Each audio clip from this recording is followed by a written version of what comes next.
Excellency Mr. Fernando Zavala, Chairman of the APEC CEO Summit 2024 and former Prime Minister of Peru, distinguished panelists, distinguished delegates from Indonesia, all the ministers attending.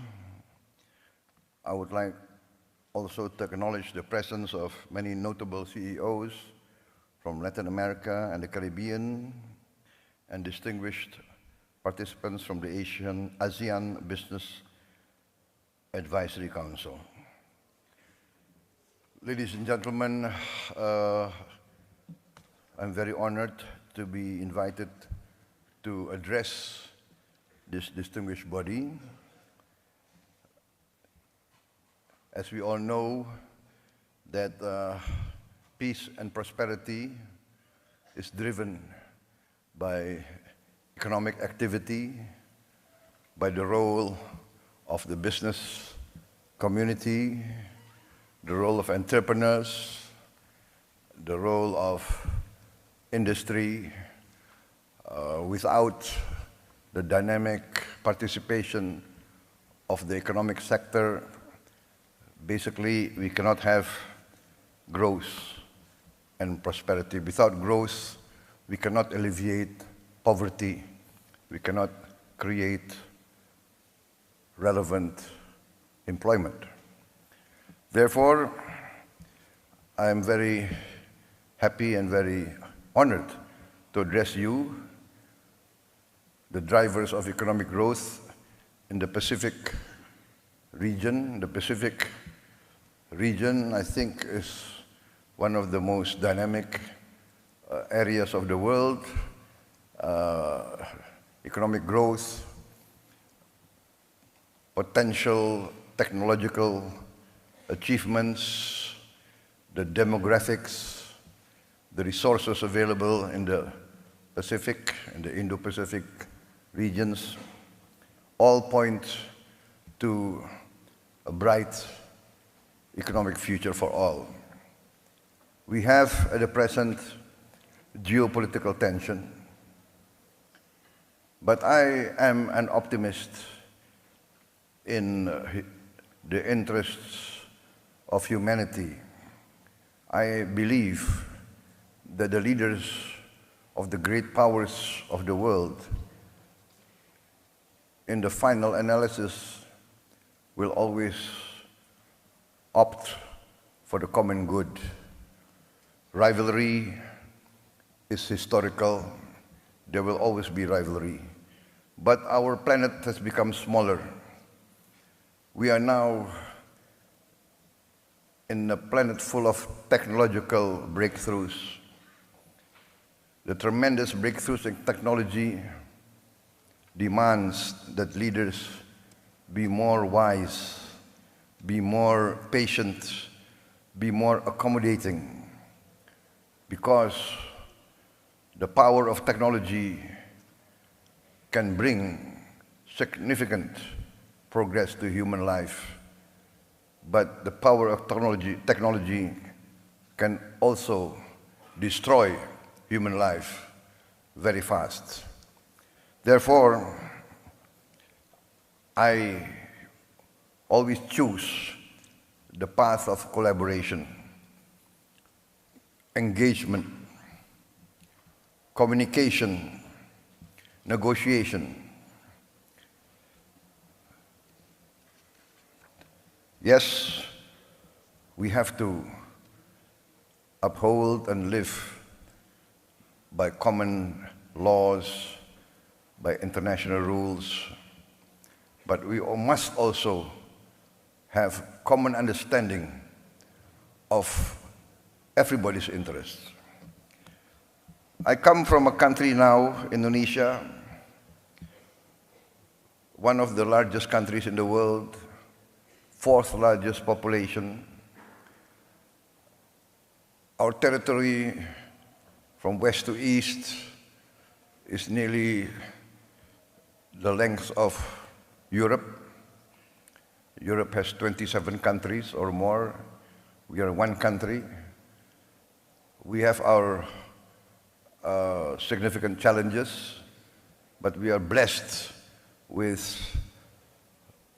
abundant resources, significant territory, land and water. We have the fortune of being able to, in a few years, be completely self-sufficient in energy, self-sufficient in green energy. We will be perhaps one of the few countries that can achieve 100% renewable energy within a few years. We can replace fossil fuel by renewables. We have the largest geothermal potential. I think 60% of the world geothermal energy potential is in Indonesia. We have a potential, of course, solar energy, but our main strength will come from bioenergy, from the plant-based fuel that we can produce. We will be, I think, together with Brazil and maybe with the Congo DRC, we have the potential to produce fuel from plants, and this, I think, will create a lot of opportunities because we will save a lot on foreign exchange. The funds will circulate within our own economy. We also are blessed with critical minerals and other vital resources for modern life. And also I've been discussing with Peru, the Peruvian government. I think we have complementary resources for the future. We have managed to have a prudent economical and fiscal policies in the last years. We managed to maintain growth even after the COVID. Our growth now is about 5%, higher than the global average. Our inflation is at 2%. We have challenges. We still have, I would say, we still have poverty at a large scale, large level, which I'm determined to bring down. And we do have a significant percentage of our children malnourished. I'm also determined to address these problems head on. Ladies and gentlemen, I am a firm believer in the role of private business. Before I entered government, I was also a businessman, an entrepreneur, so I do understand from both sides the concerns, the challenges faced by private business. I think private business wants certainty of the legal system. Private business wants favorable economic climate, political climate, stability, security, and good conditions, favorable incentives, and this we are addressing. We have liberalized our laws. We open the health sector for foreign health companies. We are opening our education sector. We invite foreign universities to open campuses. We are inviting foreign hospitals to open their branches in Indonesia. We are going forward with more incentives. We have created several special economic zones, and we will create more of these special economic zones in order to invite the modern and advanced leading-edge technology, especially as the traditional economy. For instance, we are very bullish on our maritime industry, fisheries. I think we are now 3/4 of our national territory is water. We have tremendous potential for, let us say, a well-planned fishery program, aqua farming, and a lot of processing industries. We are determined to industrialize by downstreaming our resources, processing our resources. We have 26 commodities which we are determined to have a processing industry. We calculate that we need investment of around $600 billion, and we invite foreign participants to come in and take part in this. And many of the companies have been involved in our economy for many, many years. We are also pushing for more exploration of oil and gas and other minerals. So, ladies and gentlemen, Indonesia is open for more business.